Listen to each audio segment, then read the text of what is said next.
is the dynamic warm-up. Start off with the 4-pound medicine ball or basketball if you don't have access to a medicine ball. We're going to start with our feet squared to our shoulders. Knees bent, hips back, back straight and strong. Go around the waist. And when you first start off, you can start off kind of slow, gradually build into it. Keep the ball close to your body, core nice and tight. Work around the waist, up to the lower chest. Once you do 20, switch the other way. Same thing. You're going to start with your weak hand first. I'm right-handed, so I'm going to go to my left. Start with your back towards the basket. Catch the ball. The ball over your head, protect it. Kind of like to use that as a stretch as well. Back. Swing through. Really exaggerate your swing through when you do this. Swing it nice and low. We go 5 times each side. Putting the ball down is optional. Once you really get the motion down, you do it at game speed.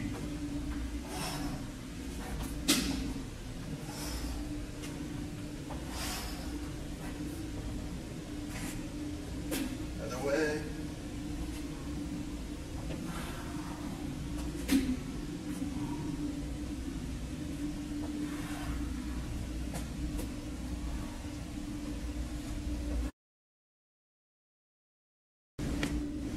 Same position as before.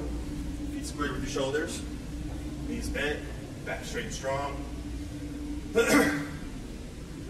to keep your head still. Really get that ball going around your head. Don't move your head when you do this. Don't move it above your head either. You want it around your head. Keep it close to your head. And go for speed. Once you hit 20, go the other way.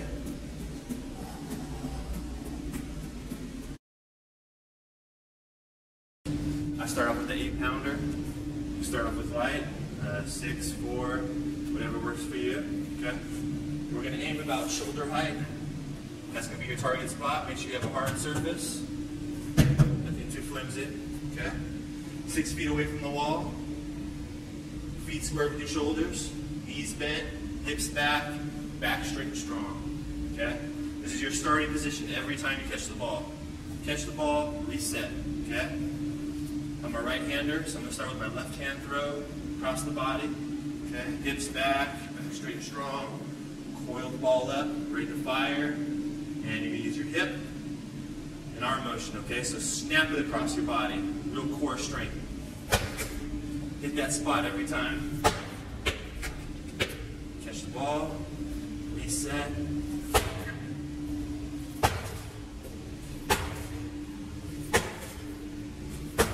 It's 12 of those. Switch to the other side. Big square with your shoulders, knees bent, hips back, back straight and strong. Coil that ball opposite side of your body.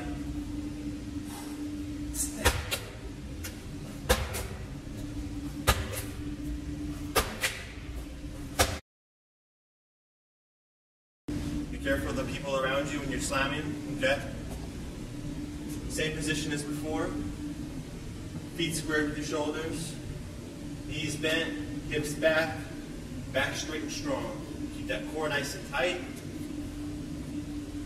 You're going to fully extend on the way up. Ball above your head, hips fully extended on your toes. You're going to slam the ball down in front of you as hard as you can, keeping your back straight. Always be careful when doing this. Anticipate the rebound. Okay. Reset.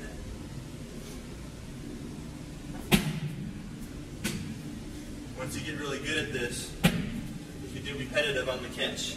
Okay? For example.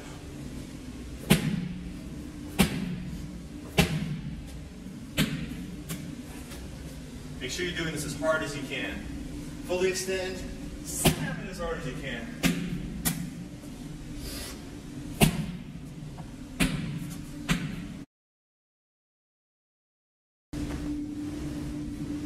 Want to make sure you have a good speed jump rope, okay? And when you're jumping, land on the balls of your feet. And you want to land as soft as possible so you can barely hear yourself land, but yet still be very explosive on the touch, okay? So we're going to start off with doubles. Once you're done, boxer shuffle, back and forth. Once you're done with those, high. Alternating. Land as soft as possible.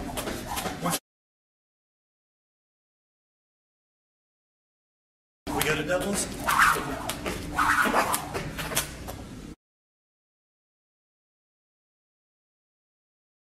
Yeah, your cheapest version, about $8. Not that dense, wears out in about 3 months. Next step up, about $15. This is a super dense one. Lasts about 3 times as long as these. This is the premium, never wears out, and it's about $40. These are great to do your dynamic warm-up and or after you're done working out. If you have sore, tight muscles, feel a muscle that's about to pull, find that trigger point, get your body weight on it, and roll back and forth. This is the upper back portion. Keep your spine straight. Try not to crank your head forward or backwards. Nice neutral spine. Roll back and forth. Up.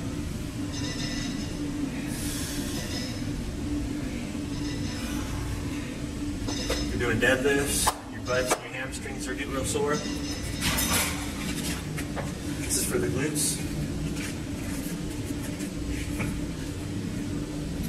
Cross your leg. Roll back and forth. You find a trigger point, a sore spot, roll back and forth. About 30 seconds on that trigger point. Switch to the other side.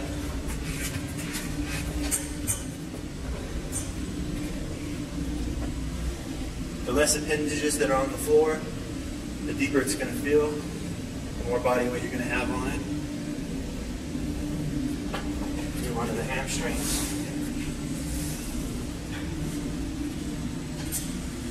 Find that trigger point or wherever the muscle is sore, just roll back and forth on it. About 30-20 seconds. Do the upper hamstrings.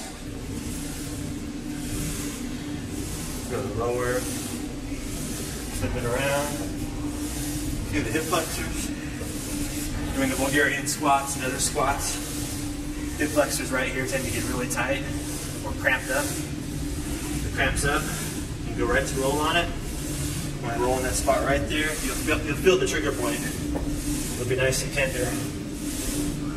Once again, you want to put more pressure on it. Less appendages touching the floor, the better. Find that trigger point. Roll back and forth on it. 30 seconds. Switch sides.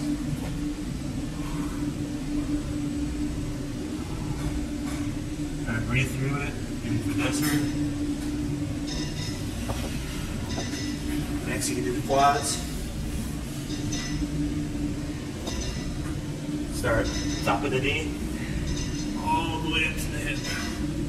Your inner thigh, outer thigh.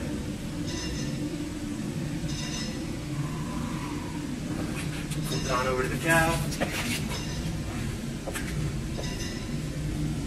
These are great for like a calf strain coming on. Once again, find that trigger point. Just roll back and forth on it. Get that trigger point. Just go back and forth.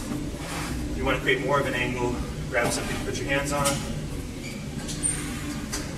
More of an angle, more pressure. It's going to go deeper, a little more pain. Pain in a good way though. Just try to breathe through it. Switch.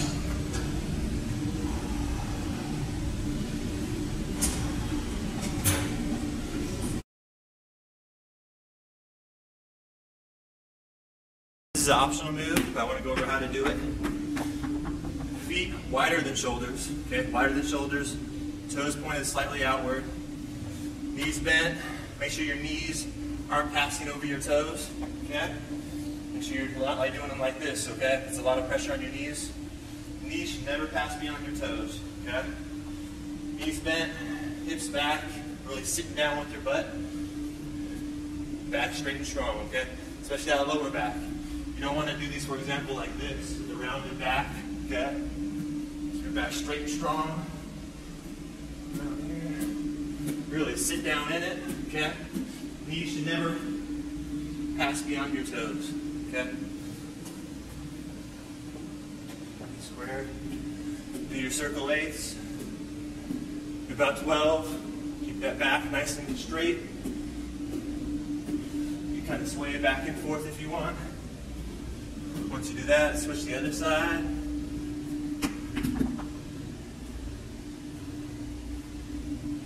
Go low with your ankles. Go around your thighs. Once you're done with those, you can do individual leg. Okay. Go for speed around the thigh, knee, calf, opposite way. Once you're done with that side, move to the other side. Same thing.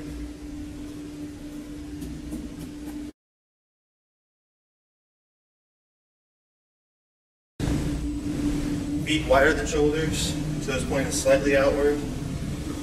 Back straight and strong. Knees bent, hips back. If you don't have a kettlebell, I'll show you the dumbbell. Grab it with 2 hands. First rule of the kettlebell, never let go of the kettlebell. Okay? Back straight and strong the whole time. Go swing the ball or the kettlebell down with momentum. Right about your hip level. That's how far back you want it to go, even with your hips. And then snap it up with your hips.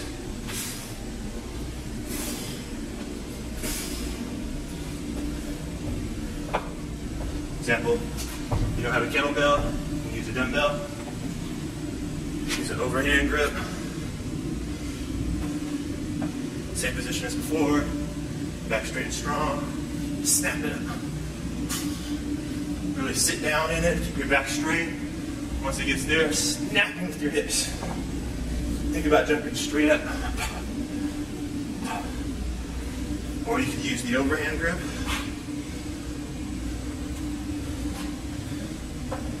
I recommend the other way though, so you don't drop it or throw it. Really emphasize on explosive hips. It's not an upper body exercise, but you're using your arms, you're using the momentum from your hips to carry it up.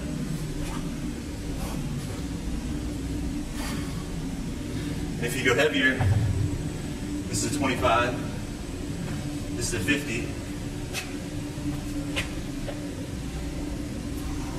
Back straight and strong. Don't go as high, but be explosive as you can with your hips.